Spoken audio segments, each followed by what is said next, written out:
ખુશી થાય? સૌ પ્રથમ તો રાધનપુર, સાંતલપુર અને સમી આ ત્રણેય તાલુકાનો વિદ્યાર્થીઓનો સત્કાર સમારંભ રાખ્યો તેજસ્વી, એ તમામ કર્મચારી મંડળને હું અભિનંદન આપું છું. તમામ વિદ્યાર્થીઓને ઉજ્જવળ ભવિષ્યની શુભકામનાઓ પાઠવું છું.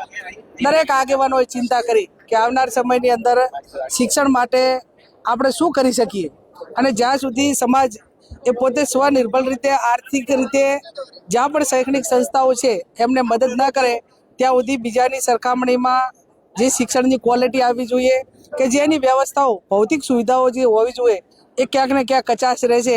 એટલે તમામ વિદ્યાર્થીઓને ઉજ્જવળ ભવિષ્ય સાથે આવનાર ભવિષ્યમાં સમાજના જે આગેવાનો છે એ પોતાના વ્યક્તિગત ખર્ચા કાપીને જ્યાં પણ સમાજની સંસ્થાઓ છે એમાં આર્થિક રીતે મદદ કરે, ક્યાંક વિદ્યાર્થીઓને કે વિદ્યાર્થીને દત્તક લેવી પડે તો એ પ્રમાણે લે, અને અનેક પ્રકારના સારા કામોની અંદર ભૂતકાળમાં જે આગેવાનોએ જે કામ કર્યું છે એ આગેવાનોને પણ આજ યાદ કર્યા, અને એમનું જે કામગીરી છે એને આગળ વધારવાની જવાબદારી એ વર્તમાન પેઢીની છે.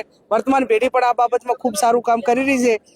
રાધનપુરમાં કન્યા હોસ્ટેલ પણ બનાવી, ત્યાં અત્યારે હાઈસ્કૂલ પણ છે, અને બીજું પણ શિક્ષણમાં બધા જ સાથે મળીને ખૂબ સારું કરે છે. તમામ ટીમને હું અભિનંદન આપું છું. લવેંગીને તમે કામ કરનારા ધારાસભ્ય ગણાવ્યા, તો તમારા કોંગ્રેસના કિરીટ પટેલે કામ ના કરવા વાળા એ હવે ગમત ખાતર બે સાથી ધારાસભ્યો છે એટલે એકબીજાને ગમત કરવા માટેનો અધિકાર હોય ને ફ્રેન્કલી તો લવેંગી કામ કરે છે તમારા નિવેદન?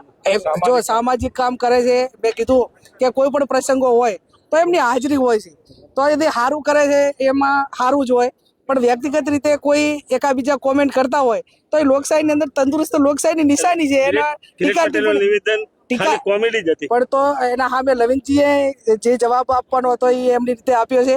એકાબીજે ખુલાસા કરી દીધા છે, એકાબીજાની ચા પાણી કરવા માટેની વાત કરી છે, એટલે આ વાતને હવે આપણે પૂરી કરીએ. લવેંગી કામ કરે ફાઇલ કરે છે, અભિનંદન.